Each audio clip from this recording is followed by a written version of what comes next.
नमस्कार। इस वक्त मेरी मौजूदगी दुनिया के 5वें सबसे बड़े और एशिया का सबसे बड़ा एयरपोर्ट जेवर एयरपोर्ट पर है।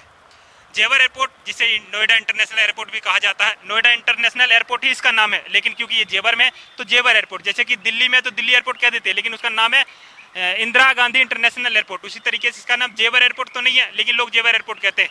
तो स्वागत है आपका नोएडा इंटरनेशनल एयरपोर्ट पर। आज हम साइट की विजिट करने के लिए आए हैं और आपको दिखाएंगे कि इस पे कितना काम कंप्लीट हो गया है, पूरा समीक्षा करके, और कब तक ये स्टार्ट हो जाएगा। वैसे तो ये दिसंबर तक स्टार्ट होना था 2024 में, लेकिन अब 6 महीना बढ़ा करके अप्रैल में स्टार्ट होगा। अब दिसंबर सिर्फ ट्रायल ही स्टार्ट हो पाएगा। जो मेन सर्विस है वो अप्रैल में स्टार्ट होगी, डोमेस्टिक और इंटरनेशनल की। तो हम चल रहे हैं साइट की तरफ, पूरा पोशाक वगैरह पहन करके, और फिर आपको साइट विजिट दिखाएंगे कि आखिर साइट पे कितना काम हुआ है, एटीसी बिल्डिंग कितना तैयार हुआ है, उसके बाद जो डोमेस्टिक लाइन है वो कितना तैयार हुआ है, इंटरनेशनल लाइन है वो कितना तैयार हुआ है, टर्मिनल बिल्डिंग का कितना काम हुआ है, सब आपको दिखाएंगे। तो बने रहिए इस वीडियो में। एशिया का सबसे बड़ा और दुनिया का 5वां सबसे बड़ा एयरपोर्ट जेवर एयरपोर्ट पे हम लोग हैं। इसका 80% काम इस रनवे पे, जिस रनवे पे मैं खड़ा हूं, उसका कंप्लीट हो गया है। अभी बताया जा रहा था कि आप दिसंबर से इसका ट्रायल शुरू हो जाएगा और अप्रैल तक में इसको फाइनल टच दिया जाएगा और यहाँ से उड़ानें भरी जाएगी।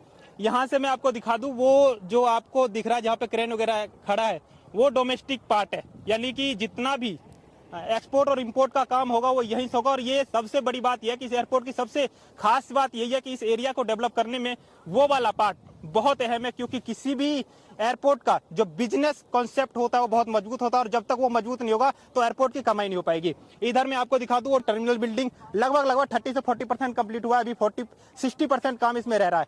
सबसे मेन पार्ट अगर मैं आपको दिखा दूं तो यह है एटीसी बिल्डिंग। किसी भी एयरपोर्ट का मेन भाग एटीसी बिल्डिंग होता है। एटीसी बिल्डिंग से ही पूरा कमांड दिया जाता है कि किसी भी रनवे पे जो एरोप्लेन को लैंड करना है, और उसके बाद की जो मेन चीज होती है वो लाइटिंग होती है। लाइटिंग का काम इस रनवे पे जिस पे मैं खड़ा हूं, ये रनवे 1 है, इसका 80% कंप्लीट हो गया। 20% लाइटिंग का काम भी रह रहा है। लाइटिंग का काम खास इसलिए होता है क्योंकि कहां पे लैंड करना है, ये लाइटिंग का ही पूरा रोल होता है। कौन से रनवे पे जाना है, क्या जाना है, वहां से जब एटीसी बिल्डिंग से डायरेक्शन दी जाएगी तो ये लाइटिंग ही खेल करेगा कि कहां उतरना और कहां चढ़ना है।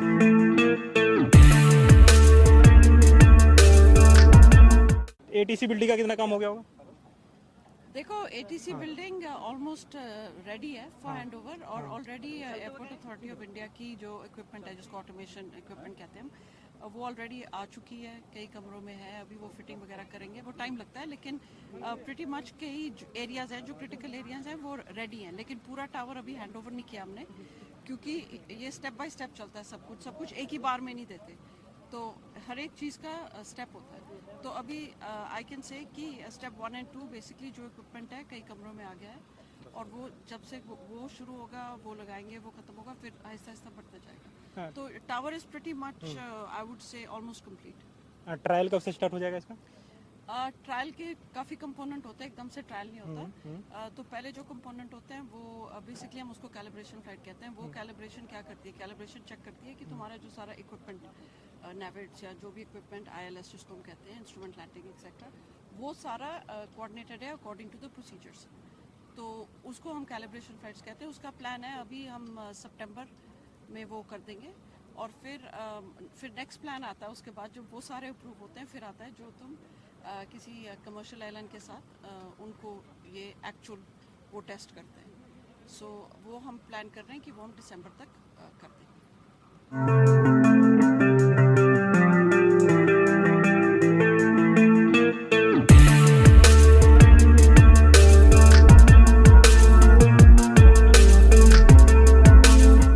मेरे पीछे ये टर्मिनल बिल्डिंग है। ये वही बिल्डिंग है, जब आप कभी भी इस एयरपोर्ट की सेवा लेने के लिए आएंगे तो सबसे पहले आप टर्मिनल बिल्डिंग पे आएंगे।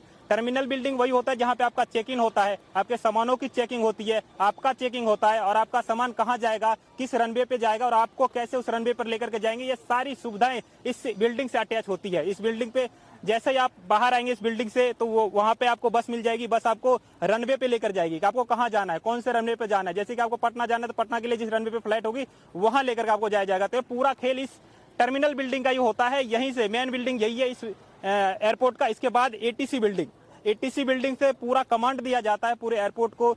जो एयरलाइंस है वो कहाँ पे लैंड होएगा, और कौन से रनवे पे लैंड होगा, ये पूरा का पूरा कमांड जो है एटीसी बिल्डिंग से दिया जाता है। एटीसी बिल्डिंग तो पूरा पूरा ऑफिशियल हो गया, उसमें तो किसी पब्लिक का कोई काम नहीं है, जो भी ऑफिसर हैं उसके लिए होता है। लेकिन टर्मिनल बिल्डिंग हर एक वो इंसान जो अपने परिजन को छोड़ने के लिए आएंगे या फिर खुद ही ट्रेवल करने के लिए आएंगे, वो सबसे पहले टर्मिनल बिल्डिंग पे ही आएंगे, टर्मिनल फेज पे भी आएंगे। एक चीज इस एयरपोर्ट का अलग ये है कि यहाँ पर कह रहे कि घूमने वाले लोग भी आ सकते हैं, जो आनंद लेना चाहते हैं, एंजॉय करना चाहते हैं। वो टर्मिनल बिल्डिंग से बाहर का जो फेस है उसको उस तरीके से बनाया जाएगा कि वहां पे लोग एंजॉय कर सके, घूम सके, हंसी मजाक हो सके। ऐसा जब प्रोजेक्ट का डिटेल हमें बताया जा रहा था तो बताया गया था। तो इस नोएडा इंटरनेशनल एयरपोर्ट का एक खास बात यह भी है कि यहाँ पे लोग घूमने के लिए भी आ सकते हैं, विजिट करने के लिए भी आ सकते हैं। देखिए, ट्रेवलिंग में सबसे मेन चीज होती है लाइट। चाहे आप रोड पे चल रहे हैं तो भी आप लाइट के डायरेक्शन से ही पीछे वाला अगर लाइट रेड जल रही है किसी कार का तो आप उसके हिसाब से ब्रेक लेते हैं।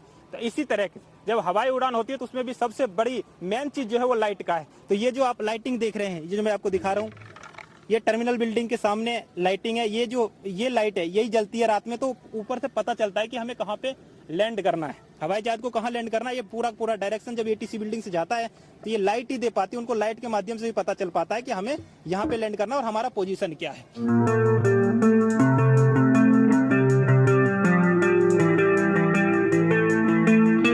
देखिए, इस एयरपोर्ट को बनाने में सबसे ज्यादा अगर किसी चीज का ध्यान रखा जा रहा है तो सेफ्टी का। जैसे कि आपने मेरे पे ही देखा, ये हेलमेट है, ये कोट मुझे पहनाया गया है और नीचे जूते में भी एक जूता पहनाया गया कि जो मेरे सेफ्टी का ध्यान रख रहा है। ऐसे ही यहाँ पे जितने भी वर्कर काम कर रहे हैं उन सबके सेफ्टी का बहुत अच्छे से ख्याल रखा जा रहा है इस एयरपोर्ट पे। दूसरी बात, विजिट करने के लिए चाहे वो मीडिया कर्मी है या फिर नॉन मीडिया कर्मी है, उनके सेफ्टी का भी विशेष ध्यान रखा जाता है। पहले ही बताया जाता है कि उनको सेफ्टी का ख्याल कैसे रखना है। दूसरी बात, जब आप इस बिल्डिंग को, टर्मिनल बिल्डिंग को बहुत दूर से देखते हैं, यानी कि जब मैं रनवे से देख रहा था तो मुझे लग रहा था कि 70 या 60% या 50% ही काम हुआ होगा, लेकिन यहाँ आने के बाद ये जो हिस्सा है इसका लगभग 90% काम तो कंप्लीट है, जो शीशे जैसा आपको दिख रहा है। लेकिन इस तरफ जब आप आते हैं, जो स्ट्रक्चर ही खाली खड़ा है, अरबाज दिखाइएगा, ये जो स्ट्रक्चर ही खाली खड़ा है तो इसमें स्ट्रक्चर तो पूरा ही खड़ा हो गया है, लेकिन इसका जो शीशा लगना है, जो फाइनल टच देना, वो बचा हुआ है। तो लगभग इसमें फरवरी तक का महीना लग सकता है, ऐसा बताया जा रहा है। और फरवरी के बाद फाइनल टच की जब शुरुआत हो जाएगी, जब दिसंबर से ट्रायल शुरू हो जाएगा, उसके बाद जब फाइनल टच इसको दिया जाएगा तो अप्रैल से पहले ये सारी बिल्डिंग्स आपको कंप्लीट दिखने लगेगी। एटीसी बिल्डिंग का कह रहे कि 70% काम कंप्लीट ही है और वो स्टेप वाइज होता है, जो कि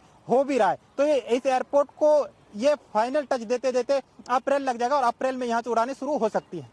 देखिए, जब हम इस एयरपोर्ट के लिए आ रहे थे तो हमने जब रिसर्च किया तो हमें कुछ क्वेश्चंस मिले पब्लिक के नेट पे ही। वो ये है कि जब यहाँ से 27 किलोमीटर दूर ही जब दिल्ली का इंदिरा गांधी इंटरनेशनल एयरपोर्ट है ही, तो फिर जेवर में इतना बड़ा एयरपोर्ट क्यों? विश्व का 5वां सबसे बड़ा और फिर एशिया का सबसे बड़ा एयरपोर्ट जेवर में क्यों? जबकि जेवर तो एक गांव का इलाका है, खाली इलाका है, तो फिर यहाँ पे क्यों? यहाँ पे पैसेंजर कहाँ से लाएगी सरकार? तो सरकार का मेन काम जो है वो मैं बता दूं कि यहाँ पे बिजनेस को बढ़ावा देना। जहाँ पे अगर एयरपोर्ट आ गई तो ये समझिए कि ट्रांसपोर्ट का बहुत बढ़िया सिस्टम आ गया। वहाँ पे आसपास में लोग खुद बसने लगते हैं। जेवर में जितने भी ये पास का एरिया होगा, एयरपोर्ट के आसपास का जितने भी 10 किलोमीटर में एरिया होगा, तुरंत विकसित हो जाएगा। और इससे क्या होगा, जहाँ पे लोग आएंगे, जहाँ पे ट्रांसपोर्ट सिस्टम अच्छा होगा, वहाँ पे बिजनेस मॉडल अच्छा चल जाता है। तो यूपी को सबसे बढ़िया पैसा कमाने का अवसर इस जेवर एयरपोर्ट से मिल सकता है। तो ये देखा आपने जेवर एयरपोर्ट पर करके यहाँ की साइड विजिट किया, हमने देखा कि यहाँ पे कितना काम हो गया और ये सच में अप्रैल तक स्टार्ट हो भी सकता है या नहीं।